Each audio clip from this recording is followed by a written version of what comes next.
O único caso que me vem à memória de um país que impede a saída dos seus cidadãos é a Coreia do Norte, e não é propriamente um exemplo edificante de respeito pelos direitos humanos e pelo direito internacional. E, portanto, há este direito fundamental a emigrar e a sair do Estado. Claro que a questão que se coloca, e boa parte das nossas discussões sobre imigrações são discussões sobre imigração, a questão que se coloca é saber, bom, e qual o direito a entrar noutro Estado? Qual é o direito à entrada? Qual é o direito a emigrar? E aqui é evidente que a polémica, a controvérsia é muito maior.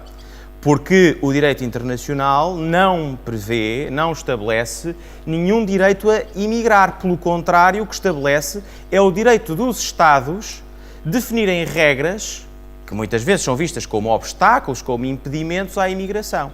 Bom, e é aqui que boa parte dos problemas começam, e aqueles problemas que nós temos assistido, por exemplo, no Mediterrâneo, e que os Estados Unidos há muitos anos conhecem na fronteira com o México, que tem a ver com os movimentos de imigração ilegal, com as dificuldades de acesso, com, enfim, todos os problemas que se verificam nas fronteiras dos Estados relativamente à imigração.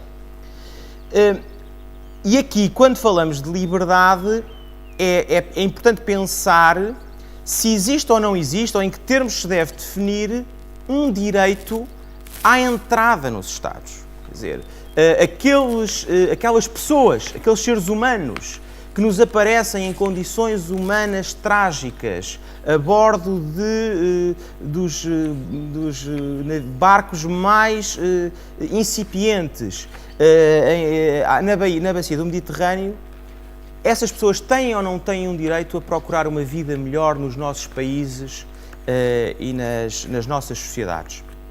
Ora bem, este tema é um tema de enorme controvérsia, é um tema muito apaixonado, muito apaixonante também, mas que nem sempre é discutido com o rigor e com a calma que ele deve ser discutido, justamente porque é muito polarizador de opiniões. É difícil neste momento, e eu não advogo isso, a ideia de que há um direito absoluto fundamental a emigrar, isto é, a entrar noutro país. E é difícil dizê-lo porque há aqui interesses justapostos e contrapostos. Quer dizer, há o interesse individual do migrante, que tem certamente esse interesse em entrar e em procurar uma vida melhor, mas há também o interesse da sociedade de destino que se quer proteger e quer proteger os seus valores relativamente a essa entrada. Portanto, há aqui uma contraposição de interesses. Mas o facto de se dizer que não basta alguém decidir emigrar para poder ter um direito a entrar noutro país, não significa que o Estado tenha também uma liberdade absoluta, não controlada, de estabelecer as regras que bem entender. E é isto que não tem sido discutido e é este controle que não tem sido feito. No fundo, o controle sobre as regras de imigração. Saber, alguém que olhe para estas regras com rigor, desapaixonadamente, e perceba se estas regras são discriminatórias ou se estas regras são aceitáveis do ponto de vista de uma democracia liberal. E para dar alguns exemplos, enfim, eu não quero alongar muito, mas só para lançar algumas pistas para a discussão, porque há teorias, do ponto de vista moral, muito apelativas. Eu, do ponto de vista moral, estou muito seduzido por essas teorias, as chamadas teorias das fronteiras abertas. No fundo, a justificação moral para alguém ter o direito a entrar no território, no fundo, a ideia de que os cidadãos que habitam um território têm uma espécie de direito arbitrário sobre esse território, só porque nasceram lá ou porque são descendentes, têm um direito a excluir os outros, ou porque essa proteção da cultura do Estado não é um valor suficientemente forte em face dos direitos humanos e das necessidades fundamentais das pessoas que procuram os nossos... Do ponto de vista moral, esta argumentação é muito forte, mas cede perante uma argumentação ou perante argumentos de natureza política e de natureza jurídica que devem matizar, que devem contrabalançar estes argumentos de natureza moral. Então, o que me parece interessante é olhar para os critérios através dos quais nós selecionamos, porque há aqui um processo de seleção, por muito que a palavra custe a aceitar, escolhemos os imigrantes, aqueles que aceitamos e que não aceitamos que entrem nos nossos Estados, olhar para esses critérios e perceber se estes critérios são aceitáveis do ponto de vista de uma democracia liberal ou não, ou são critérios que são discriminatórios. Desde logo, um critério que é usado é o critério da segurança. Sobretudo depois do 11 de setembro, é uma matéria que tem estado em cima da mesa. Não vou entrar em respostas neste momento, estou só a lançar pistas para a discussão. Será que a segurança nacional é um critério que deve servir para excluir alguém de entrar nos nossos países? Um outro critério que pode ser usado, tem sido usado, é o critério da saúde pública. Ainda agora estamos numa crise em que isso acontece. Assistimos a uma crise de ébola em países centro-africanos, com problemas humanitários claros. Há pessoas que querem sair de lá porque têm medo, porque receiam pela vida, mas os outros países também se querem proteger e querem estabelecer embargos para garantir que a sua saúde pública não é contaminada por esses movimentos. Há aqui um desafio migratório tremendo. Outros critérios, esses já muito mais, ou talvez mais discutíveis, são, por exemplo, critérios económicos. É aceitável estabelecer um critério económico nos termos do qual é preciso demonstrar possuir meios económicos para poder emigrar para um país e, portanto, o que nos levaria a aceitar as pessoas com meios económicos e a rejeitar aqueles que não têm meios económicos, o que do ponto de vista humano é exatamente perverso, porque do ponto de vista humano são justamente aqueles com menos meios que mais precisam de se acolher nos nossos Estados. Portanto, enfim, para além, naturalmente, de outros critérios que eu julgo que todos estaremos de acordo que são inaceitáveis e discriminatórios, o que já é um avanço porque nos levaria a dizer que os Estados não podem determinar critérios deste tipo, que são critérios que têm a ver com a discriminação racial, ou com a discriminação de género, ou com a discriminação de origem nacional. Mas a verdade é que alguns Estados estabelecem sistemas de cotas de imigrantes, dizendo eu aceito até um X% ou um X número de pessoas daquela nacionalidade. Ora, isto não é uma discriminação do ponto de vista da origem nacional? E, portanto, eu penso que é esta análise relativamente à imigração que deve ser feita. Por outro lado, e queria também cortar para lançar a discussão e depois podemos voltar a alguns destes temas, queria só dizer, justificar um pouco o título deste ensaio, Migrações e Cidadania, porque parece que são fenómenos relativamente distintos, não é? E têm sido tratados pelos politólogos e pelos juristas e pelos sociólogos de forma muito distinta. Quer dizer, por um lado, há o fenómeno da migração, e esse é tratado naquela sede, e depois, noutro momento, coloca-se o problema da cidadania. Isto é, do acesso à nacionalidade, da participação política, da integração plena na sociedade. Parece que são fenómenos distintos e a minha proposta é justamente que estes fenómenos sejam tratados conjugadamente. Que eles não possam ser vistos, que eles tenham de ser vistos conjugadamente. A migração e a cidadania vistos como um processo contínuo. Não quer dizer que todos os imigrantes se venham a tornar cidadãos. Até porque no mundo global de circulação de pessoas e de talento isso cada vez menos será assim. Mas esse caminho tem que estar devidamente pensado e previsto. Até porque, como caminho que é, ele vai-se construindo. Isto não acontece de um momento para o outro. Portanto, a minha proposta é a de que exista um caminho para a cidadania, no qual são colocados todos aqueles que entram num Estado com a intenção de lá residir. Esse caminho para a cidadania vai ser recheado de vários momentos, de várias marcas, de várias aquisições, construindo gradualmente uma maior integração do imigrante na comunidade plena, até atingir o momento, se o desejar, porque não deve ser forçado, se o desejar, se ali permanecer tempo suficiente, até atingir o momento em que a integração plena na comunidade política, através da atribuição da cidadania, lhe é concedida, ou lhe é reconhecida, mais do que concedida, porque não é um ato de graça, lhe é reconhecida porque é um direito fundamental que ele adquiriu pela passagem do tempo e pela sua contribuição para aquela comunidade política.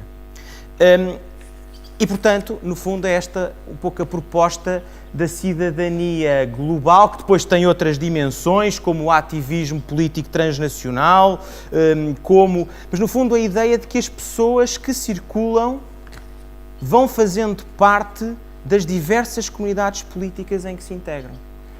A ideia que é que as regras que atualmente vigoram não protegem, por exemplo, em caso de saúde, etc., não protegem. O sistema de fronteiras abertas não tem vindo a proteger as pessoas. É um pouco a sua...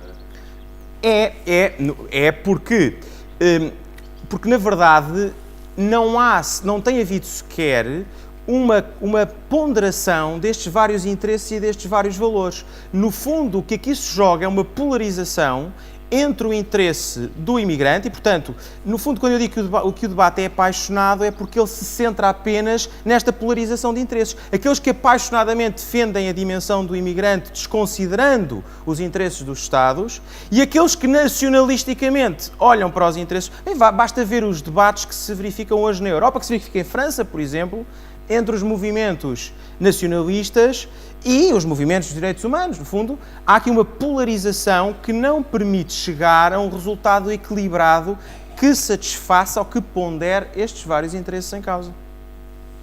Jorge, do ponto de vista da observação da realidade, como veria, digamos, o futuro de uma maior integração dos movimentos migratórios? Ou se tem uma visão otimista, pessimista? O que é que... Caramba, é um desafio muito grande para o futuro dos movimentos migratórios à escala global. Eu acho fascinante a relação entre cidadania e migrações. E há sempre uma coisa que eu costumo dizer, que é, o Estado-nação não é uma coisa divina, nem existiu sempre. O Estado-nação moderno tem muito pouco tempo. A paz de Westfália afirma-se no século XIX, finais do século XIX e atualmente. As migrações têm muito mais tempo. Começaram muito antes de qualquer Estado-nação. Há textos muito interessantes, escritos por viajantes do princípio do século XX, que dizem, e naquela altura, é verdade que havia uma componente de classe que ajudava a isto, dizia, naquela altura eu para viajar bastava umas quantas cartas de recomendação e depois chegava às fronteiras e passava facilmente para o outro lado.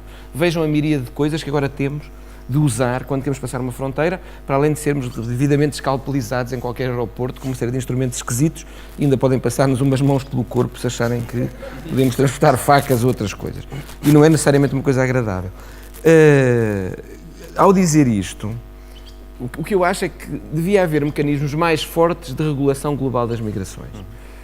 E acho que é possível existirem. Como acho também que devia haver mecanismos, e porventura sejam ainda mais necessários, de regulação financeira à escala global.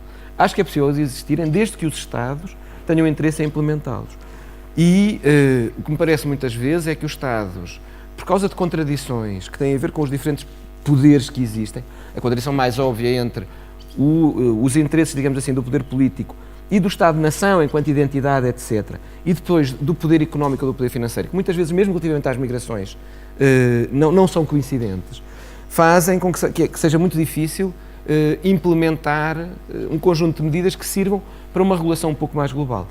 Veja-se mesmo ao nível da União Europeia. A União Europeia não consegue regular, de facto não consegue, fala-se que vai avançando, mas avança muito devagar relativamente à circulação, ou melhor, às entradas e ao direito de entrada, saída e expulsão, dir-se-ia depois, dos cidadãos do território europeu que vêm de países terceiros. Isto é, os vários Estados têm leis de imigração que são distintas umas das outras. Claro que há avanço em determinadas áreas. O asilo tem uma componente comum muito mais forte. Os direitos dos cidadãos que têm uma residência de longa duração na União Europeia está mais ou menos consagrado ao nível da União. Mas depois, quando queremos, por exemplo, falar de migrações de trabalho é um dos aspectos mais interessantes, porque provavelmente o motivo que os Estados mais vezes invocam para regular as suas migrações, para além da questão securitária, é a questão do trabalho, não é? Se nós pensarmos nas democracias liberais, ocidentais, etc., mas mesmo algumas outras, a questão fundamental é nós temos de ajustar, porque desde que Ravenstein escreveu as leis das migrações em final do século XIX, que é esta ideia, as migrações, o que ficou sistematizado, a ideia, as migrações têm como base essencialmente motivos económicos, e em primeiro lugar, naquela altura seria o encontrar terras, trabalhar, etc., quando a migração era para a América, e depois dentro da Europa já era a procura de trabalho. Portanto, as migrações têm como base motivos económicos, e os Estados passaram, porventura bem, a assumir que deviam eles estabelecer a priori um ajuste entre quem entra e as necessidades do seu mercado de trabalho. Por isso o que se faz é que, antes de se entrar, tem de se ter uma garantia de que se encontra um trabalho. Ou, pode ser por motivos de investimento, temos o exemplo dos vistos gold, mas há muitas outras formas de entrada para fins de investimento. E, portanto, só se isto estiver garantido antes de entrada é que está o visto. Pronto, e a partir daí as pessoas entram, e há um conjunto de regras que permitem fazer isto. E eu, por exemplo, acho que esta questão do mercado de trabalho é uma questão que tem enormes fragilidades. A primeira fragilidade é que isto funcionaria muito bem se não houvesse imigração irregular. A partir do momento em que há imigração irregular, fica demonstrado que A regulação do mercado de trabalho na maioria dos países não funciona. E pode dizer, não, mas são, digamos assim, hordas de pessoas que não têm hipótese nos seus países e que tentam entrar no norte desenvolvido. Sim, mas vamos pensar em dois casos muito distintos. O caso dos Estados Unidos. Os Estados Unidos têm agora um pouco menos, mas são talvez o país do mundo com mais imigrantes irregulares. 9 milhões, estimava-se em 11, agora serão 9 milhões e tal. Isto só é... E depois tem uma fronteira onde se tem investido milhões para que as pessoas não consigam entrar, e continuam a entrar, a fronteira com o México, não é? E continuam a entrar em condições muitíssimo dramáticas e muito duras. A verdade é que estas pessoas só entram porque há alguma absorção por parte do mercado de trabalho americano relativamente àqueles que vão chegar. Não é apenas porque os mexicanos querem ir para os Estados Unidos, ou os cidadãos da América Central, etc.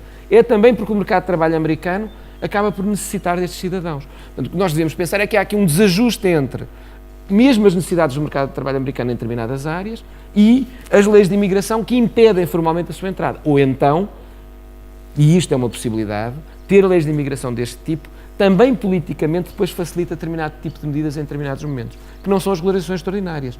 É justificar que se deve expulsar em determinada altura, é em determinado momento, quando as tensões internas são maiores, permitir atribuir um pouco aos migrantes alguma responsabilidade por determinado tipo de processos, de forma mais subtil, mais implícita ou mais explícita.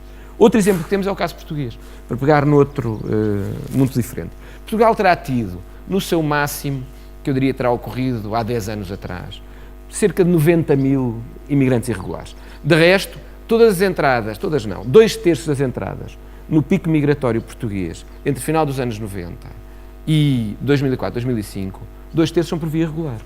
Via irregular, isto é, não é a entrada no território que é irregular. As pessoas, de facto, entraram com aquilo que se chama um visto de turismo. O problema é que depois o visto de turismo não permite que as pessoas trabalhem, nem permite que estejam mais, agora não me lembro se são 2 ou são 3 meses. E as pessoas fizeram as duas coisas, começaram a trabalhar, e até começavam às vezes logo, e ficaram muito mais 2 ou 3 meses. E pode-se dizer, bom, e então porquê é que era assim? Era assim, uma vez mais, porque o sistema regulatório português não estava adaptado às necessidades do mercado de trabalho nacional naquela altura. E veja-se como depois há um ajuste. A pouco e pouco, hoje, nós temos muito menos irregulares do que tínhamos nessa altura. E as entradas são muito menores. É que as migrações têm uma componente fortíssima de autorregulação, não é? Os migrantes também sabem quais são as suas oportunidades, para onde é que devem ir, quais são as alturas em que saem ou não. O migrante é um cidadão racional e, portanto, há aqui um ajuste relativamente a isto.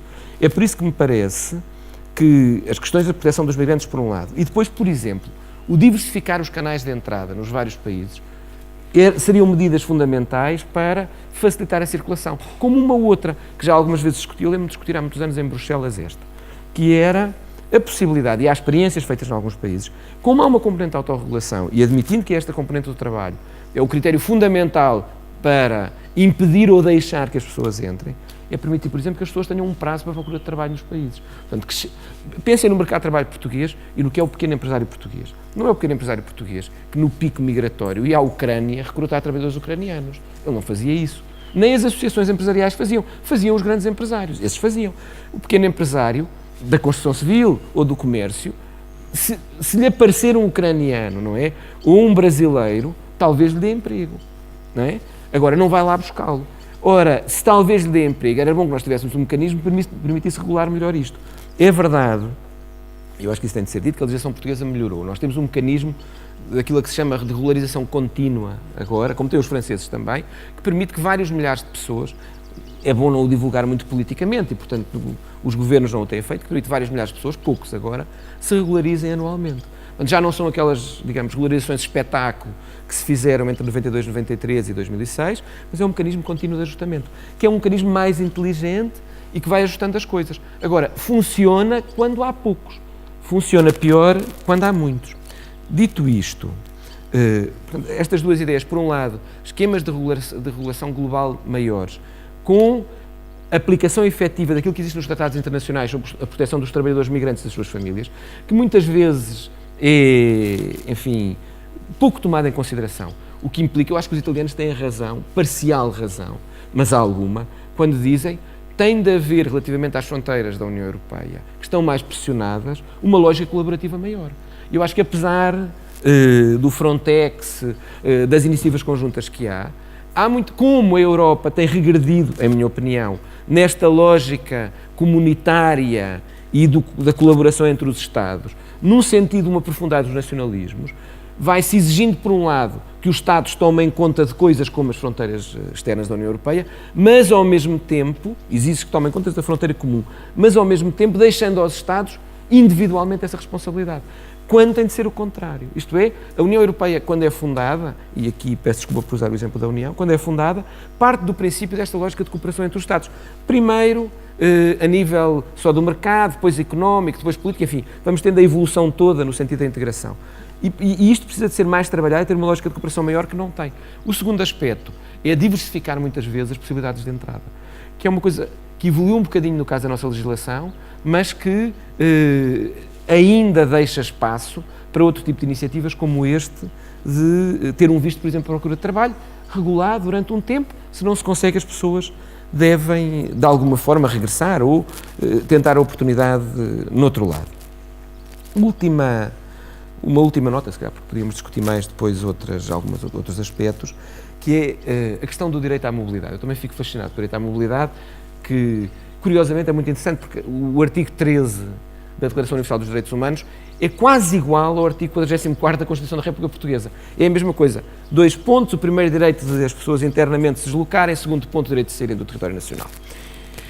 E isto é muito interessante, porque nós falamos do direito à mobilidade. E eu acho que há uma ligação forte, agora do ponto de vista, se quiserem, sociogeográfico, não só social, há uma ligação muito forte entre mobilidade geográfica, neste sentido, e oportunidades. Isto é, grande parte da mobilidade social implica mobilidade geográfica. É fora do sítio onde as pessoas estão que muitas vezes descobrem as oportunidades em termos de mais rendimentos, as oportunidades em termos de mais instrução, as oportunidades em termos de inovar. Grande parte depois disto acontece na cidade. Portanto, há aqui, digamos, um trio que junta mobilidade geográfica, mobilidade social e depois o urbano, como este espaço de liberdade, onde grande parte disto aconteceu, sobretudo a partir do momento em que, digamos, o período pós-Revolução Industrial, pós-século XVIII, assumiu um modelo territorial claramente concentrado, e, portanto, muito concentrado nas cidades. E isto significa que, se nós achamos que as pessoas têm este direito a melhorar a sua vida, ter uma experiência melhor, melhorar a sua instrução, então isto implica necessariamente que elas devem ter algum direito a mudar de sítio, isto é, mudar de um lugar para o outro. E este é um elemento fundamental para os indivíduos. Podemos ter a perspectiva dos Estados, mas a perspectiva dos Estados mais complexa, curiosamente, não é tanto. Os Estados procuram regular, enquanto Estado-nação, por causa de todas as histórias da construção do Estado-nação, etc., da diferença entre nós e os outros, procuram regular as entradas. E nós compreendemos isto. Mas, como diria um economista americano, até muito apreciado por liberais, o Julian Simon, o problema maior para os Estados é a perda, não é a entrada na maioria dos casos. Não sei quando a entrada é muito excessiva. Mas mesmo aí, nós temos exemplos de países no Golfo, ou do Mónaco, onde a população, digamos, nacional de souche, como diriam os franceses, é muito reduzida. A maioria são os outros. O que acontece nestes casos é, porventura mal, a desigualdade de direitos é enorme. E, portanto, há uma proteção relativamente ao pequeno grupo, já é um pequeno grupo, em alguns no Mónaco teremos a falar de menos de 10% da população, em vários Estados árabes, claramente menos de 50%, no Catar, nos Emirados, etc. Não é? Portanto, o que se reserva é, por um lado, direitos políticos especiais, mantendo a diferença, e, por outro, um conjunto de posições-chave no aparelho político e económico que mantém também a diferença. Dito isto, não é? Dito isto, a questão fundamental é não tanto a regulação das entradas, mas a saída, como diria o Julian Simon, que é um país que perca população sistematicamente, perde um potencial de competitividade económica e social, que depois fará com que, digamos assim, define a pouco e pouco. Dito isto também, portanto, esta ideia de que a imigração com E, de que falamos pouco, pode ser muito mais problemática para os países do que propriamente a entrada de pessoas. Quando hoje nós falamos de as grandes potências mundiais, não os países emergentes, mas mesmo alguns dos emergentes constituem, o Brasil se constituem muito com base na entrada de pessoas. Nós vemos que a imigração desempenha em todos os casos, ou em quase todos, um papel muito importante na constituição da sociedade. Portanto, a entrada é uma coisa muito importante, a saída pode ser uma coisa muito problemática. Mesmo que eu assuma, e com isto me calo, que se há direito à migração e à mobilidade, e isto é fundamental, também deve haver um direito à não migração e à não mobilidade. Isto é, qualquer direito existe enquanto tal, se houver liberdade para o exercer ou não o exercer. E, em alguns momentos, como acontece um pouco em Portugal nos últimos anos, A forma como se construiu esta ideia, e há um economista português que o disse, se não estão cá é porque não fazem falta, mal a meu ver, não é? Porque a questão do fazer falta ou não fazer falta tem a ver com o modo como a sociedade abre espaço para as pessoas poderem participar nela, não é? Mas, relativamente a esta questão das saídas, o que não se pode fazer é ter um discurso a determinada altura, eu sei que mudou um bocadinho nos últimos tempos, e ainda bem, mas ter um discurso a determinada altura que normaliza a perda e a saída. Portanto, torna-se mais que a determinada altura diz é mesmo a melhor alternativa para as pessoas e para o país. E este é que é um discurso complicado. Às vezes os Estados podem precisar de imigração. Veja-se a história da Europa, em muitos momentos foi assim.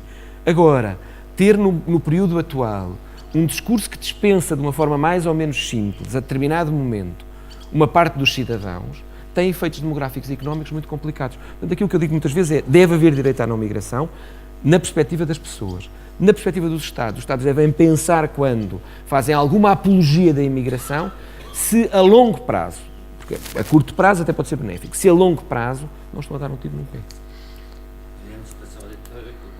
Eu queria só comentar aqui este aspecto que está presente em vários pontos referidos pelo Jorge e que me parece muito importante.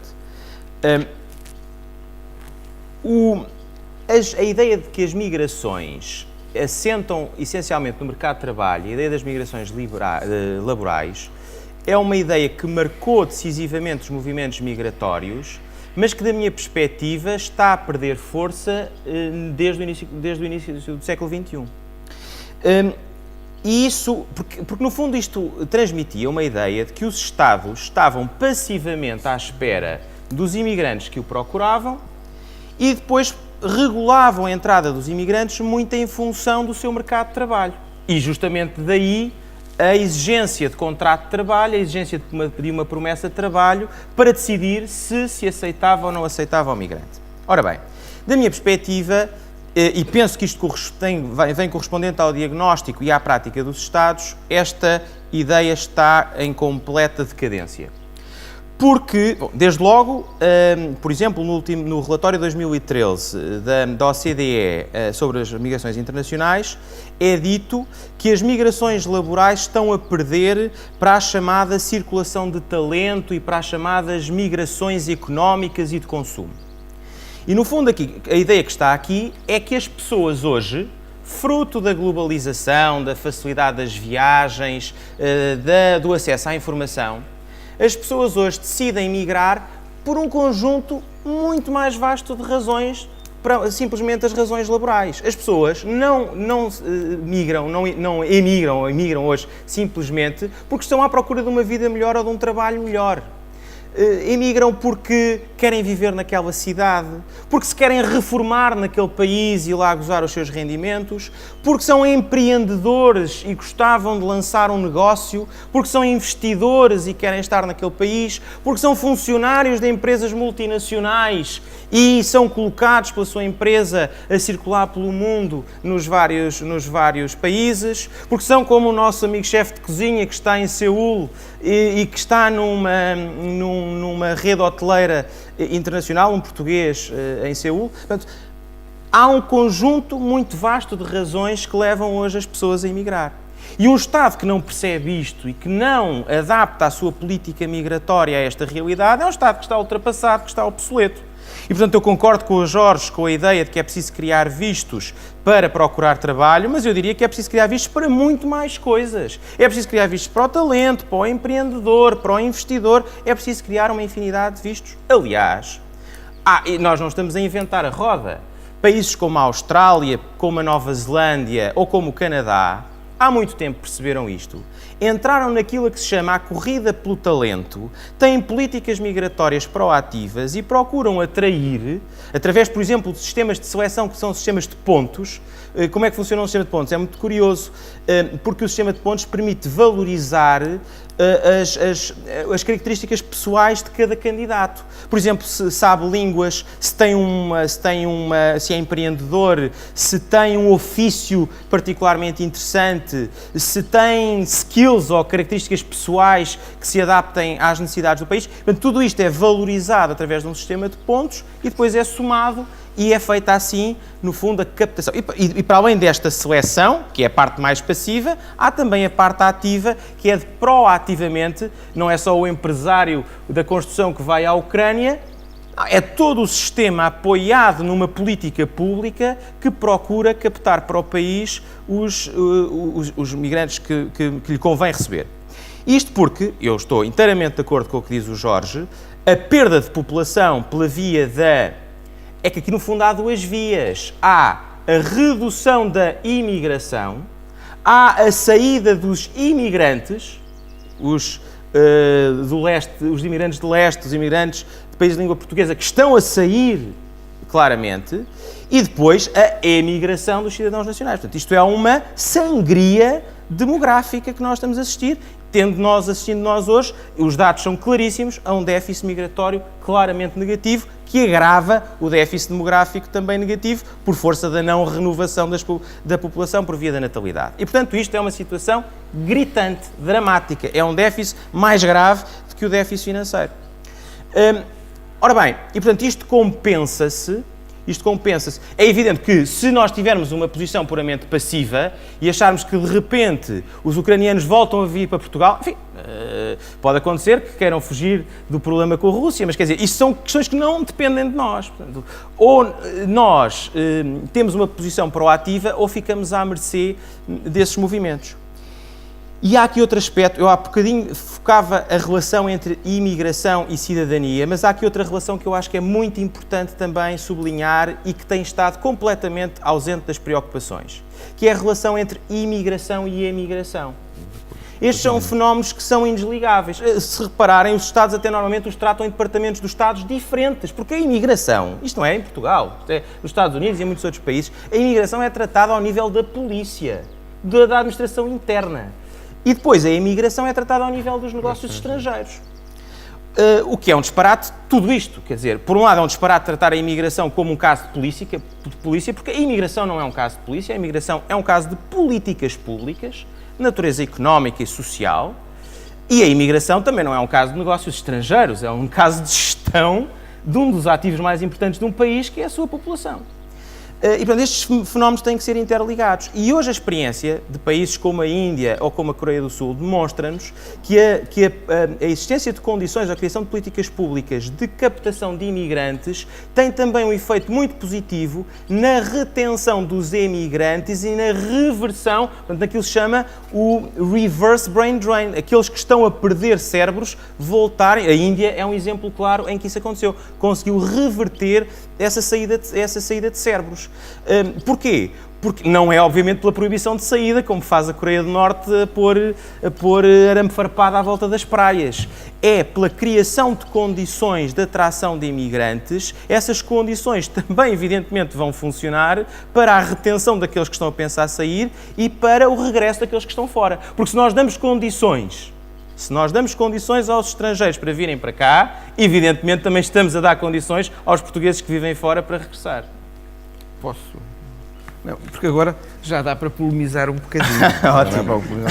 Não, porque há coisas em que eu estou inteiramente de acordo. Uma das coisas erradas, vou começar por uma das coisas erradas que se tem feito em Portugal, e nós temos um exemplo, curiosamente, na Administração Nacional, que devíamos estudar melhor. Não precisamos de estudar o espanhol, por exemplo, que é parecido, que é o considerar a política da imigração com E e a política de imigração com I coisas distintas, feitas por ministérios distintos. E muitas vezes com enorme dificuldade de articulação. De resto, as histórias da dificuldade de articulação, e não é uma coisa do governo do Partido A ou do Partido B, as histórias da dificuldade de articulação entre ministérios, em torno de políticas que os envolvem, designadamente esta política da gestão dos fluxos migratórios, entrada e saída, é enorme. E agora eu depois já entrarei numa coisa muito concreta, que é, quando agora saiu a legislação em fevereiro, da reforma do Alto Comissariado, hoje chamado para as migrações, há uma intenção interessante, diria eu positiva, é talvez dos elementos mais positivos dessa legislação, de juntar a imigração e a imigração. Depois já vou dizer aquilo que acho que é o mais negativo.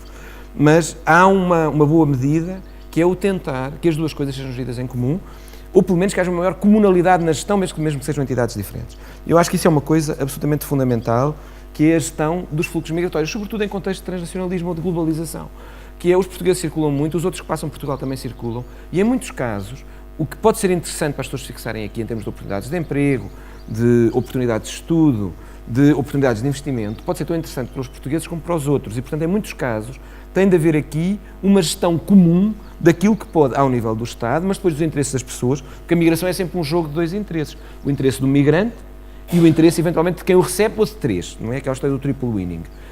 Do país onde as pessoas saem, o país onde as pessoas vão e o próprio. Tem de ser sempre aqui um jogo entre três e, às vezes, mais, porque as pessoas circulam e não se ficam em dois espaços. Dito isto, concordância absoluta com a imigração e a imigração, onde é que há aqui um ponto de discordância? Isto tem a ver também com o novo Alto Comissariado para as Migrações. Eu disse a determinada altura e afirmo aqui, eu sei que o Secretário de Estado não gosta, o Dr. Pedro Lomba, colega, o Dr. Gonçalo, colega em termos de trabalho, formação em Direito, docência nas universidades, etc. Que está aqui hoje. Que eu disse em determinada altura, está ou não está na sala, mas está. Que a determinada altura eu disse, e repito que disse, que há, mas nós tivemos uma discussão a determinada altura, portanto, uma discussão boa, não é negativa, que há algumas frases que eu não poria num documento porque parecem que a determinada altura se transforma a imigração numa espécie de uma lógica de turistificação da imigração no caso português. Porque turismo e comércio não são a mesma coisa que migrantes. E se é verdade que no relatório das Nações Unidas diz e bem, das Nações Unidas, perdão, da OCDE, diz e bem que a componente de migração por trabalho está a reduzir, não diz que ela é menor. Trabalho e família são os dois movimentos, são as duas explicações maiores para os movimentos migratórios atuais. Isto significa que enfatizar excessivamente o discurso em torno do migrante talentoso, empreendedor, etc., etc., é criar uma realidade que não existe, porque esses são uma minoria. Isto é, mesmo que sejam 25%, são mais nos países, menos noutros, mas no global são, de facto, uma minoria ainda. E quando nós temos de regular migrações, também regulamos muitas vezes as entradas das pessoas que estão a chegar ao nosso país. Veja-se o caso português, durante o período entre os anos 90 e meados desta primeira década. De facto, a maioria das pessoas entrou para trabalho. E a maioria das pessoas entrou para trabalho pouco qualificado. Porque era isso que o mercado de trabalho português estava a pedir. E eu não estou aqui a fazer nenhuma apologia do sistema económico português, da forma como as empresas portuguesas funcionaram nesse período. O que eu estou a dizer é que os trabalhadores que foram necessários foi para esse conjunto de tarefas. E a verdade é que mesmo que os Estados Unidos façam mais apelos ao trabalho qualificado, que a Europa lance um cartão azul, no fim desta sessão, alguém vem limpar as salas, alguém as arrumou, não é? Alguém vai limpar o estacionamento, alguém serve os cafés. Como isto ainda não é feito por robôs e há um aumento geral das qualificações da população autóctone, estes migrantes continuam a ser precisos. Veja-se a questão da imigração portuguesa. Nós temos, por várias razões, uma delas é pela sua capacidade de contacto. Cresceu a componente da migração portuguesa qualificada. Sem dúvida nenhuma. Mal seria se não tivesse crescido, porque há um aumento generalizado das qualificações nacionais. E também porque o contexto, neste momento, da absorção do mercado de trabalho, o que o mercado de trabalho tem destas pessoas é mais reduzido. Mas elas ainda são a minoria. Isto é, quando nós olhamos para a imigração portuguesa, mesmo a atual, no conjunto dos países, os qualificados, e qualificados não é só os do ensino superior, porque aí estaria a usar a definição mais simples da OCDE, os qualificados ainda não são 50%, são menos. O que coloca um desafio ao sistema de educação nacional e ao que fizemos ou não fizemos desde o início da democracia, mas mostra também que há uma parte substancial da imigração que não tem estas características. Portanto, eu acho que é verdade e que se deve ter em conta os outros migrantes. Acho que pensar uma política migratória que se baseie sobretudo nesta ideia do migrante empreendedor, que investe, etc., é enviesado face à realidade daquilo que está disponível. E, sobretudo, não tem em conta outra coisa, que é a concorrência de países mais fortes em relação a estes migrantes. Porque o caso da Índia é muito interessante. Mas o que é que a Índia fez primeiro? Não foi atrair imigrantes. Foi atrair os descendentes e os indianos que estavam lá fora. Mecanismos como o PIO, que eram uma espécie de documentos especiais para aquilo que chamavam People of Indian Origin, que instituíram nos anos 90, e como objetivo fundamental, criar um conjunto de disposições especiais ao nível da posse da propriedade, das possibilidades de investimento, do tempo de presença na Índia, para os descendentes de indianos. Eu não me lembro agora se era até a terceira ou quinta geração, mas era, sabendo que há uma diáspora indiana que começa no século XIX, era recuperar a diáspora no sentido de lhe dar, de fazer com que a Índia dê um salto. E toda a estratégia Índia 2020, muitas vezes procura recuperar quem? Toda esta massa imensa, porque a Índia produz, nós produzimos, há uma área específica em que eu acho que nós produzimos pessoas para o exterior, que é a formação em futebol. Acho que as academias de futebol e tal, não, que é qualificado, não, podemos depois discutir, mas é qualificado. As academias de futebol nacionais produzem jogadores para trabalhar lá fora. É talvez o melhor exemplo, e um dia seria interessante estudá-lo. A Índia faz isto com especialistas em high-tech, que vão para a Inglaterra, que vão para os Estados Unidos, etc. e depois criou, a pouco e pouco, o seu sistema que está centrado em Bangalore e que também produz muitíssimo. E a determinada altura, o que disse foi, calma, que isto o que tem de haver é uma ligação entre os que estão fora e os que estão dentro. E, portanto, o que fez foi uma política primeiro de que estes se interessassem pelo que se passava na Índia, mantendo os laços, e depois mesmo de atrair alguns. Portanto, o que eu acho é, sim, nós temos de ter em conta os novos tipos migratórios que existem, que são fundamentais, o dos estudantes, é uma coisa absolutamente crucial, mas não devemos ignorar que existe uma componente muito forte que tem a ver com migrações laborais. E é por isso que eu acho que às vezes o resvalar para uma política que seja demasiado centrada no talento, no empreendedorismo, etc., é mais irrealista face àquilo que está, digamos assim, no quadro global. Autorizam-me que migre as perguntas para Era essa a ideia. Alguém tem alguma questão que... Faz favor.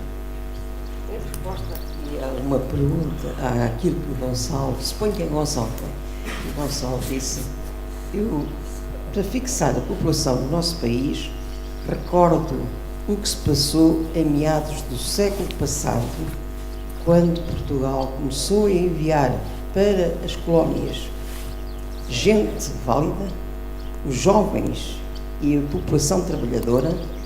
Uma parte ia para as colónias, outra parte emigrava a salto para a Europa.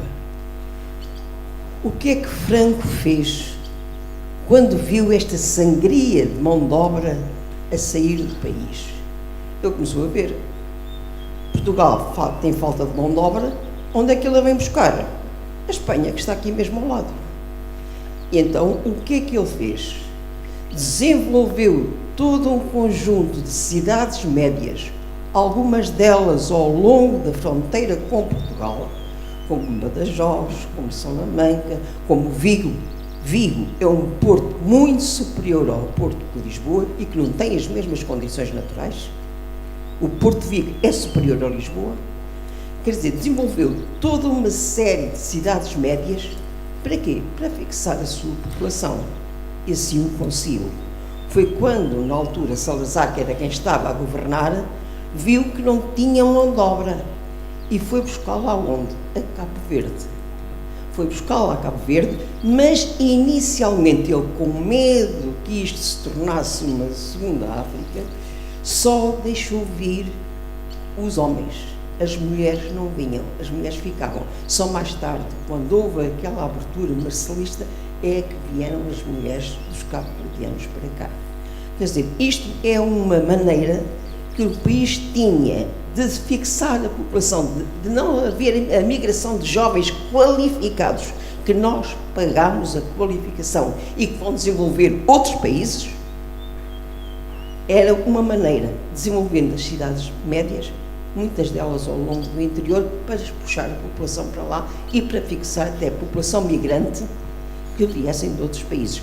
Mas a essa população migrante há que pôr reticências.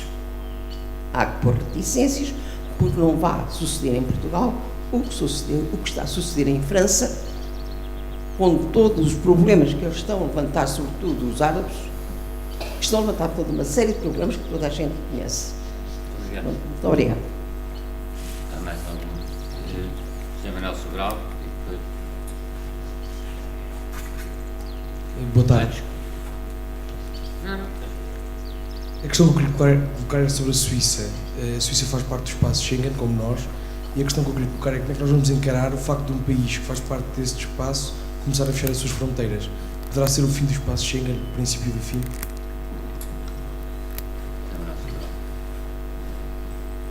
Só dois breves apontamentos. Uma das grandes causas das migrações foram questões da natureza política. Portanto, as pessoas fugiam aos pogroms da Europa de Leste, nomeadamente as populações judaicas, fugiam também aos problemas de natureza política e de sobrevivência, no caso da Irlanda, em direção nomeadamente aos Estados Unidos da América, onde enfrentaram uma oposição racista muito grande. Portanto, o racismo, por exemplo, contra os católicos, que basicamente só acabou com a eleição do presidente Kennedy em começo dos anos 60, foi uma presença aí, como é uma presença hoje em dia na Europa, e cada vez mais frequente, sobretudo desde o começo, digamos assim, dos problemas decorrentes da guerra no Iraque e no Afeganistão, e que neste momento, digamos assim, corre-se de novo a ameaça de haver todo um reacendimento dessas oposições entre nós e eles, porque provavelmente os confrontos que têm neste momento lugar na Síria e no Iraque com o ISIS irão ter repercussões infelizes e dramáticas em algum metropolitano ou em alguma paragem de autocarros na Europa Ocidental ou nos Estados Unidos da América. Queria chamar essa atenção. Depois, a questão da circulação dos talentos é evidentemente uma questão também de natureza económica. Só está interessado em atrair, evidentemente, quem tem um alto capital escolar, que foi formado pelos recursos públicos dos Estados nacionais, a quem são retirado, evidentemente, todo este importantíssimo capital humano, que é o fundamental. E o que está a acontecer com uma certa liberdade de circulação, para além das questões de injustiça moral, que é oferecer a pessoas que não têm a garantia de poderem viver de acordo com os padrões da cidadania das democracias liberais, vistos gold, ou regalias ainda superiores, vistos gold no caso português, regalias superiores para a oligarquia russa, por exemplo, em Londres, uma oligarquia evidentemente seletiva, é para além dessas questões absolutamente humanas, é que corremos o risco de, evidentemente, num espaço aberto, se instituir um feroz sistema, ou se continuar a reproduzir um sistema de centro e periferia, em que determinados Estados-nações situados mais a norte do que Portugal, mas a norte dos países da área mediterrânea, concentrem o talento, a indústria, a inovação, enquanto os outros se vão transformando em reservatórios de mão de obra e mesmo de talentos até ao nível dos enfermeiros baratos e em sítios que, quando muito, assistem ao desenvolvimento do turismo, porque, digamos assim, ficam tão desertificados que se tornam atrativos ao regresso de migrantes muito visível, ou ao regresso de reformados muito visível no caso espanhol, que aqui, servidos por uma mão de obra barata e cuidados de saúde ainda relativamente baratos, podem gozar de um nível de vida que não teriam nos seus próprios países. Ok. Sim, senhora. Duas ideias rápidas. A primeira é sublinhar o que disse o José Manuel Sobral. Eu acho que um dos problemas de liberdade, esta ideia de valorizar muito o migrante que empreende, investe, adquire imobiliário, etc., também tem a ver com o modelo económico. Isto é, eu creio que numa lógica de sociedade, e peço desculpa por usar o termo, mas eu acho que se deve usá-lo às vezes, numa lógica de uma sociedade mais social-democrata, a ideia de pleno emprego, da geração de emprego, faz parte do desiderato da sociedade. Uma sociedade mais liberal acentua muito a ideia da criação do próprio emprego. É por isso, digamos, do ponto de vista das justificações profundas, em termos teóricos, que se diz, bom, então os imigrantes também devem criar o seu próprio emprego. Ora, aqui já é uma questão de escolha política. Eu não acredito muito numa sociedade em que as pessoas todas criam o seu próprio emprego. Acho que no contexto da sociedade, por um lado, há uma esfera pública que deve funcionar e depois ainda há empresários e devem, no contexto de uma economia de mercado, haver muitos empresários que têm direito a criar as suas empresas e que a economia funciona com base numa série de empresas, mas também com base naquilo que é oferecido pelo sistema público em relação a um conjunto de elementos fundamentais, no domínio da saúde, da educação, etc., que também precisam de trabalhadores, uns nacionais e outros estrangeiros, e, portanto, há aqui um jogo entre quem investe, quem trabalha, quem é simultaneamente investidor e trabalha, que obriga a que as migrações tenham em conta esta outra componente fundamental, que são os migrantes trabalhadores. Depois, também me parece que a concessão de regalias ao nível da migração para determinados grupos, com benefícios muito grandes, põe em causa princípios fundamentais, como o princípio da igualdade de direitos. Isto é, a partir do momento em que o facto de eu ter maior poder económico me permite comprar a cidadania, porque é isso que de alguma forma está em causa, eu estou a pôr em causa o princípio da cidadania. Mas se o que se disser é, eu com 500 mil euros de investimento no imobiliário, ou com 1 milhão de euros de investimento numa outra área, passo a ter um direito de residência, que se for trabalhador só tenha condições muito mais complexas, ou o mesmo em Inglaterra, ou o grande debate que houve a propósito de Malta, porque aí já em Malta eu acho que já nem era só a autorização de residência. Em Malta, a determinada altura, era a nacionalidade maltesa, isto é, a nacionalidade de um dos países da União Europeia, e como nós sabemos, não há nacionalidade da União Europeia de per si, ela é sempre supletiva de uma nacionalidade nacional, da nacionalidade de um dos 27 Estados-membros. Portanto, a partir do momento em que isto acontece, eu acho que está em causa o princípio da igualdade de direitos. E a partir do momento em que tudo se baseia numa lógica de posse e de relação financeira, então há alguma coisa dos princípios fundamentais da democracia está a ser posto em causa. E esse é um dos meus grandes receios, para além da componente técnica e da necessidade técnica, isto é, da necessidade de migrantes laborais. A outra nota é sobre, é bom lembrar o Kennedy, é verdade. É bom também dizer que os irlandeses ainda hoje são o único grupo que beneficia de um privilégio nacional na imigração para os Estados Unidos. Ainda há lá uma pequena coisinha, ficou um senador dos anos 60, permitiu isto e, portanto, hoje tem um benefício maior. É verdade que é pós-Kennedy, que foram conquistando o seu lugar na sociedade americana. Também é sempre bom lembrar que o Kennedy escreveu um livro sobre migrações, não é? O Migrant America, um pequeno livro sobre migrações. Depois, a questão dos árabes e do que pode acontecer com os árabes, os chamados árabes. A presença de populações muçulmanas na Europa é, neste momento, muitíssimo importante. Ela significou também, e significa, uma grande mudança do quadro cultural europeu. E o peso que têm numa série de países, o peso demográfico em termos quantitativos, e o peso que já têm na sociedade, faz com que a gente tenha de repensar países como a França, a Bélgica, a Inglaterra, a Áustria, etc., em moldes diferentes daquilo que pensávamos antes. E, portanto, primeiro, há um pipeline de influências que se vê para o bem e para o mal, entre o que se passa nos países de origem dos pais de muitas destas pessoas e o que se passa nos principais centros urbanos destes países. Porque há um lado, digamos que para o bem disto também, não é só negativo, não é só o fazerem parte lá das estruturas do ISIS. E eu acho que a forma como a Europa se posicionar relativamente a isto é, a forma como a Europa souber, e eu vou usar um termo que nem sempre gosto muito, de integrar, mas sobretudo de dialogar e de dar oportunidades à nova geração de jovens, que em muitos casos é nascida ou é filha destes imigrantes, será fundamental para que se evite a bomba um dia na estação de metro, ou na paragem de autocarro, ou num aeroporto qualquer. E, portanto, hostilizar e pensar que os árabes são um problema, devemos ser seletivos, é provavelmente o pior caminho que as sociedades europeias podem ter, no sentido, o pior caminho, se quiserem evitar tensões terríveis que podem muito... A Síria e a Turquia estão muito próximas, a verdade é, estão mesmo muito próximos. E, portanto, se quiser evitar isto, tem de haver aqui uma lógica de diálogo e de integração muitíssimo mais profunda do que aquela que se tem tido, que algumas vezes tem sido deixar as pessoas a funcionarem por si próprias. E não pode ser completamente isto. Muito bem, muito rapidamente, mas de facto aqui temos bastante controvérsia. Portanto, isto agora é que começava a aquecer, é sempre assim, mas vamos ter... Eu tenho que receber o Arapamum e depois podem ficar. Mas muito rapidamente, enfim, em primeiro lugar, só quanto à questão da Suíça, para dizer que, de facto, os movimentos de fechamento na Suíça são preocupantes, assim como são muito preocupantes os movimentos nacionalistas em França e noutros países, e isso demonstra, ou isso mostra, ou isso evidencia aquela preocupação por onde comecei, que é a ideia de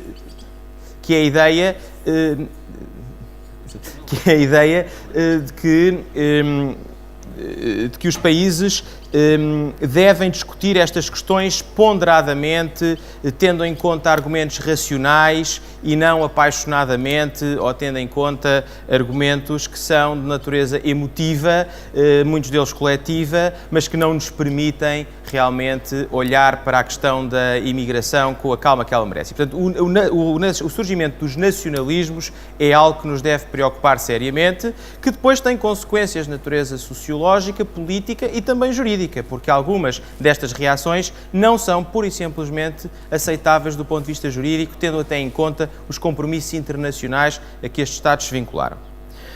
Eu iria agora ao segundo conjunto de questões que começaram com as observações do Jorge e que estavam presentes nas intervenções aqui também de algumas pessoas.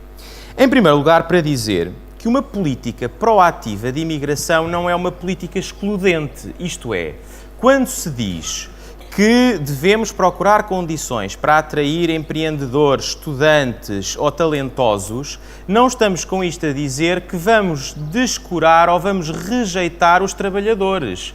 É possível conviver com todas estas realidades. Eu, aliás, estou inteiramente de acordo com o Jorge que é possível estabelecer vários caminhos, vários guichês de imigração. Não é excludente. Agora, portanto, são todos bem-vindos. Agora, há aqui um problema real, há aqui um problema, que é o problema da realidade.